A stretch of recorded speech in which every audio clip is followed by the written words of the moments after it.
السلام علیکم ورحمۃ اللہ وبرکاتہ۔ ناظرین حضرات، قرآن پر ایمان، قرآن کے جو حق ہیں، سب سے پہلا حق جو ہے وہ یہ ہے کہ قرآن پر ایمان لایا جائے، اور ایمان کس طرح سے لایا جائے اور قرآن کی کیسے پیروی کی جائے، تو آج ہم جاننے والے ہیں بیان سے۔ مولانا شاکر نوری صاحب کا یہ بیان ہے کہ قرآن پر ایمان لایا کیسے جائے۔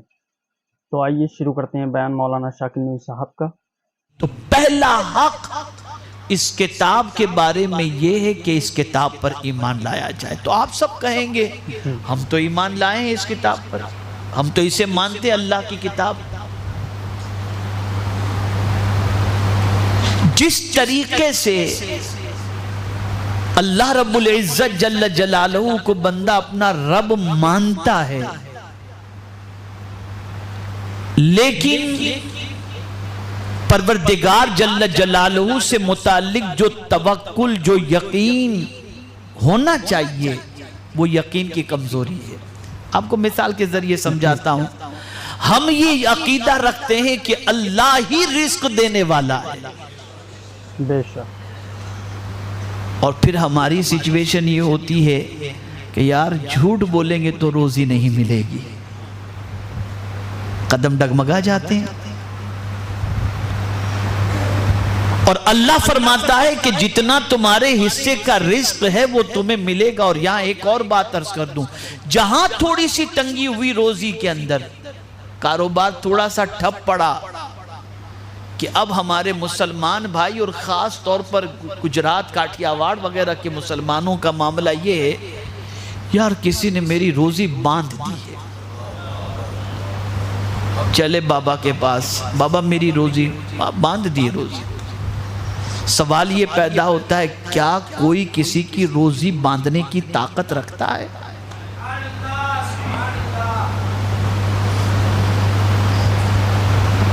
کوئی کسی کی روزی کو نہ تنگ کر سکتا ہے نہ کشادہ کر سکتا ہے، اس لیے کہ میرے رب نے فرمایا اللہ یبسط الرزق لمن یشاء ویقدر، اللہ جس کی چاہتا ہے روزی کشادہ کر دیتا ہے اور جس کی چاہتا ہے روزی تنگ کر دیتا ہے۔ کوئی بابا کسی کی روزی کو نہ باندھ سکتا ہے نہ کشادہ کر سکتا ہے۔ ہاں، رسول اعظم نے جو اعمال بتائیں ان اعمال پر عمل کرو، اللہ روزی میں برکت عطا فرمائے گا۔ وہ اوراد و وظائف جو بزرگوں سے منقول ہیں اسے پڑھو، روزی میں برکت ہوگی۔ سورہ واقعہ پڑھو، روزی میں برکت ہوگی۔ گھر میں داخل ہوا کرو تو خالی گھر میں بھی نبی آخر الزمان صلی اللہ علیہ وسلم کی بارگاہ میں سلام پیش کرو، روزی میں برکت ہوگی۔ تو اعمال ہمیں بتائے گئے، بلکہ یہاں تک فرمایا گیا رشتہ داروں سے اچھا سلوک کرو، اللہ تمہاری روزی میں برکت عطا فرمائے گا۔ تو یہ جو اوراد و وظائف اور اعمال بتائے گئے ہیں، ان اعمال کی برکت سے اللہ روزی میں برکت ضرور عطا فرماتا ہے، لیکن باندھنے کی طاقت کسی میں نہیں ہے، کسی میں نہیں۔ اور اگر طاقت ہوتی تو میں سمجھتا ہوں کہ سب سے پہلے سارے دشمنوں کی روزی آدمی باندھ دیتا کہ کوئی ملے نہیں، بھوکا ہی مر جائے۔ تو باندھنے کی طاقت کسی میں، ہاں ایک چیز ہے، نظر لگ سکتی ہے، اور نظر کی وجہ سے آپ کے کاروبار کے اندر دشواریاں آ سکتی ہیں۔ نظر حق ہے، نظر حق ہے۔ اگر کسی کی بری نظر پڑ گئی اور نظر لگ گئی تو آپ کی تجارت کے اندر کمی آ سکتی ہے، لیکن کسی میں یہ طاقت نہیں کہ آپ کی روزی کو باندھ دے۔ تو یہ ذہن سے نکال دو آپ، جس کے دست قدرت میں روزی دینا ہے، اور وہ جسے چاہے کشادہ عطا فرمائے، جسے چاہے تنگ فرمائے، اس سے اپنے تعلق کو مضبوط کرو، وہ تمہیں عطا فرمائے گا، اور ضرور عطا فرمائے گا۔ تو اللہ پر یہ یقین رکھنا، ایمان رکھنا، قادر وہی ہے۔ دنیا اگر چاہے آپ کو تکلیف پہنچانا، یقین رکھو اگر مولا چاہے گا تو ہی تکلیف پہنچے گی۔ اس لیے کہ قرآن نے کہا وَإِن يَمْسَسْكَ اللَّهُ بِضُرٍّ فَلَا كَاشِفَ لَهُ إِلَّا هُوَ وَإِن يُرِدْكَ بِخَيْرٍ فَلَا رَادَّ لِفَضْلِهِ او کما قال، اگر اللہ کسی کو تکلیف پہنچانا چاہے تو کوئی اس کی تکلیف کو دور نہیں کر سکتا سوائے خدا کے، اور اگر اللہ کسی سے بھلائی کا ارادہ فرمائے تو پوری دنیا مل کر کے بھی اس کا کچھ نہیں بگاڑ سکتی۔ یہ رب کا فرمان ہے۔ عقیدہ ایسا مانتے ہو اس طرح سے اپنے رب کو؟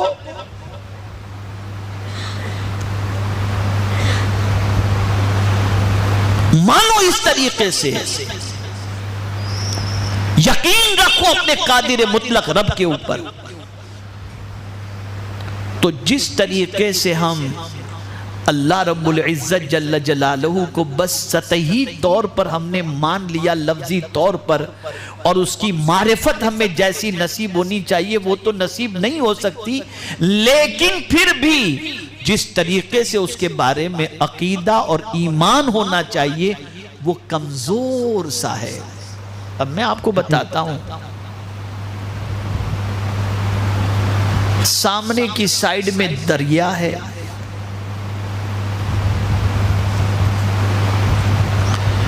پیچھے کی سائیڈ کے اندر لاہو لشکر ہے حضرت موسیٰ اور ان کی قوم کو پکڑنے کے لیے۔ آگے جاتے ہیں تو دریا، اور پیچھے پوری فوج پکڑنے کے لیے آئی۔ تو قوم نے کیا کہا؟ اِنَّا لَمُدْرَكُونَ، ہم تو پکڑے گئے۔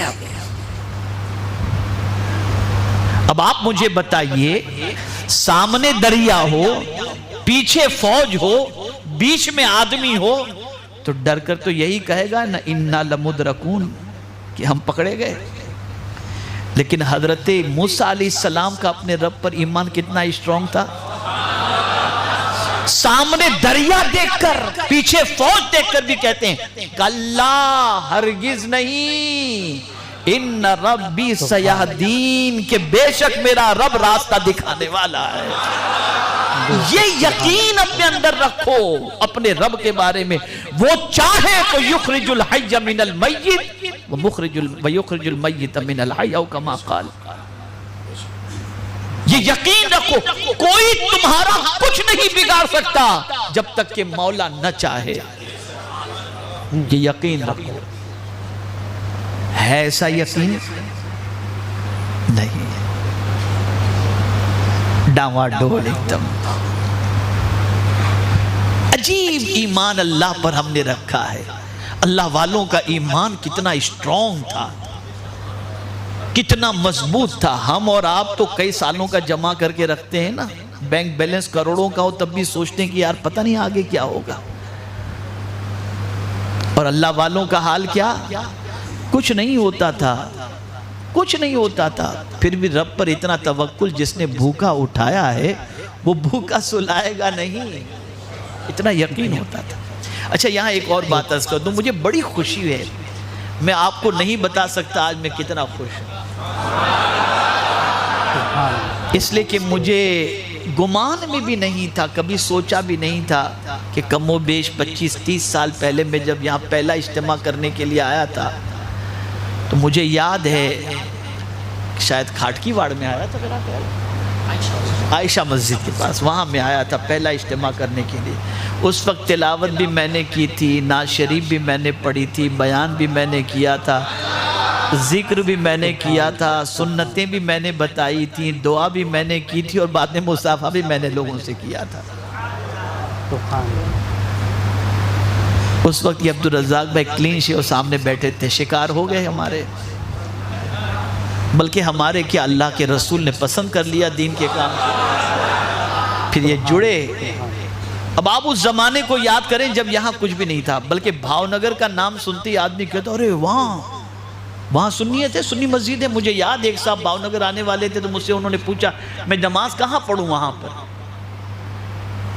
تو تھی کچھ مسجدیں سنی، ایسا نہیں کہ نہیں تھی، لیکن اس وقت یہ سوچ تھی اور میں نے سوچا بھی نہیں تھا کہ اتنی اسلامیات ہمارے قائم ہو جائیں گے، دارالعلوم قائم ہو جائیں گے، مبلغین کی جماعت قائم ہو جائے گی، معلمات تیار ہو جائیں گی۔ آج جب یہ میں دیکھ رہا ہوں اور سن رہا ہوں تو آپ مجھے بتائیے میرے قلب پر کتنی خوشی دوڑ رہی ہو، اور جب میں اتنا خوش ہو رہا ہوں میرے آقا کتنے خوش ہو رہے ہیں۔ اس تحریک کا ساتھ دو۔ میں ان لوگوں کا بہت مشکور ہوں جنہوں نے فنڈ سے، مال سے اس ادارے کو، اس تحریک کو تعاون فرمایا۔ اور آپ یہ دیکھو، آپ نے پیسہ دیا، ہم نے حافظ دیے، آپ نے پیسہ لگایا، ہم نے عالم دیے، آپ نے پیسہ لگایا، ہم نے عالمہ دی، آپ نے پیسہ لگایا، ہم نے قاریہ دی، اور آپ کے بہت سارے بچوں کو دین کے سانچے میں ڈھالنے کی تحریک کے ساتھیوں نے کوشش کی۔ اور آج بہت سارے ایسے بچوں کو میں پیش کر سکتا ہوں جن کی زندگی آج سے پہلے کیا تھی وہ جانتے ہیں، اور آج ان کی زندگی کیا ہے وہ بھی وہ خود جانتے ہیں۔ یہ سب رسول اعظم صلی اللہ علیہ وسلم کا صدقہ ہے۔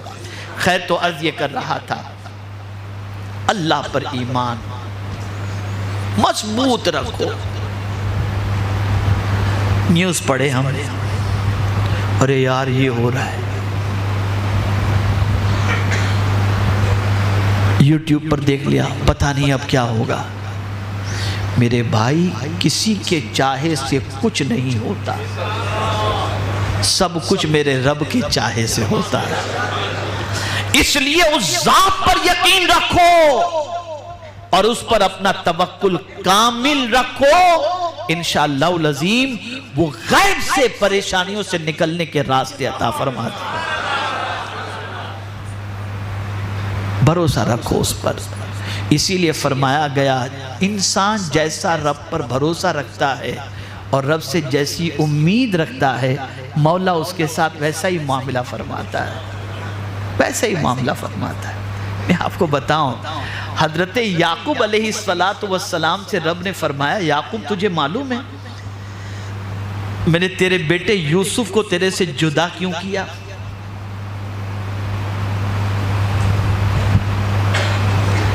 یوسف کو تجھ سے جدا کیوں کیا؟ عرض کرتے ہیں، مولا میں نہیں جانتا۔ تو رب نے ارشاد فرمایا کہ تو نے یہ کہا تھا یأکلہ الذئب، کہ مجھے ڈر لگتا ہے کہ میرے بیٹے کو بھیڑیے کھا جائیں گے۔ تو اے یعقوب، تیری نظر بھیڑیوں پر تھی، اس سے بچانے والے رب پر نہیں تھی۔ جب تو نے اس کو طاقتور سمجھا اور بچانے والے رب پر تیری نظر نہ گئی، تو میں نے یوسف کو تجھ سے جدا کر دیا۔ یہاں یہ بات میں آپ کو بتانا چاہتا ہوں کہ مطلب نبی کی امید تو اپنے رب ہی سے ہوتی ہے، لیکن بحیثیت پدر اپنے بیٹے کے بارے میں ڈر کا آنا یہ فطری چیز ہے۔ لیکن پروردگار جل جلالہ اس طرح سے نصیحت اپنے بندوں کو دے رہا ہے اور نبی کے توسل سے بتا رہا ہے کہ نظر اپنے رب پر رکھو۔ اسی لیے حضور مفتی اعظم ہند علیہ الرحمہ جو ہے وہ حمد باری تعالیٰ میں کہتے ہیں، لا معبود الا اللہ، لا مسجود الا اللہ، لا مقصود الا اللہ، لا مطلوب الا اللہ۔ اپنے رب سے امید رکھو۔ تو پہلی چیز جو میں بتانا چاہتا تھا، اللہ پر جیسا ایمان چاہیے ویسا ایمان ہمارا نہیں ہے، کمزور ہے۔ ایسے ہی قرآن شریف کے سلسلے میں اس پر ہمارا ایمان کیا ہے؟ بس اتنا سا کیا ایمان ہے؟ بس یہ اللہ کی کتاب ہے، اور دوسرا یہ ہے کہ بھائی گھر میں رکھ دو برکت آئے گی، کوئی مر جائے تو حصال ثواب کر دو بخشش ہو جائے گی۔ بس اتنا ہم نے اس کتاب کو مانا ہے، اس کے علاوہ ہم نے اس کتاب کو معاذ اللہ کسی لائق نہیں سمجھا۔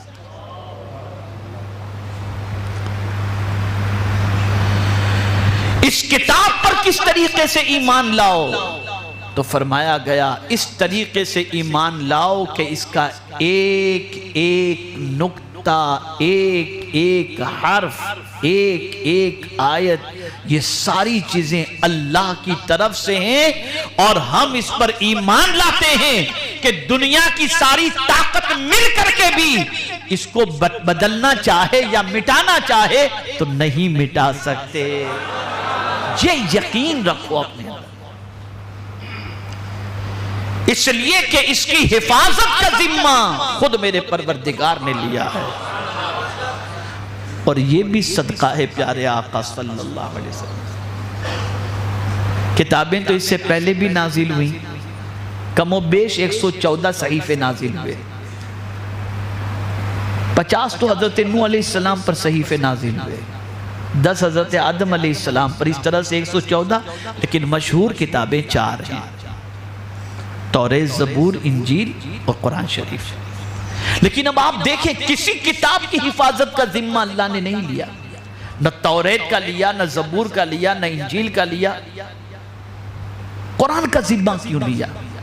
سمجھو اس کو. آقا کریم صلی اللہ علیہ وسلم آپ دیدہ تھے، غمگین تھے، اور رسول گرامی وقار صلی اللہ علیہ وسلم کے غمگین ہونے کی وجہ یہ تھی کہ پہلے کے انبیاء پر کتاب نازل ہوئی تو ان کے زمانے میں بدل دی گئی یا ان کے بعد میں بدل دی گئی. اب سرکار صلی اللہ علیہ وسلم کو یہ تشویش تھی کہ میں تو آخری نبی بن کر کے آیا ہوں، میرے بعد کوئی نبی بھی نہیں آئیں گے اور میرے بعد کوئی کتاب بھی نہیں آئے گی. اگر میرے اوپر نازل ہونے والی اس کتاب کو بدل دیا گیا یا اس کے اندر تحریف کر دی گئی تو میری امت کو ہدایت کی راہ کیسے ملے گی؟ یہ تشویش تھی حضور کو. تو مولا نے فرمایا محبوب غم کیوں کرتے ہو؟ اِنَّا نَحْنُ نَزَّلْنَا الذِّكْرَ وَإِنَّا لَهُ لَحَافِظُونَ. ہم نے ہی نازل کیا ہے اور ہم ہی اس کی حفاظت کرنے والے ہیں. تو آپ سمجھ گئے ہوں گے کہ رزق میں نہ ہی کوئی تنگی کر سکتا ہے، نہ کوئی باندھ سکتا ہے، کیونکہ یہ ذات میرے رب کی ہے کہ وہ جس کی چاہے روزی کو تنگ کر دے اور جس کی چاہے کشادہ کر دے. تو آج کا جو بیان تھا وہ اتنا ہی تھا، اور آگے اس بیان کو ضرور شیئر کر دیں تاکہ اور بھی لوگ اس سے فائدہ حاصل کریں. اور یاد رکھیں قرآن پر اپنا عقیدہ پکا اور مضبوط رکھیں. السلام علیکم ورحمۃ اللہ وبرکاتہ.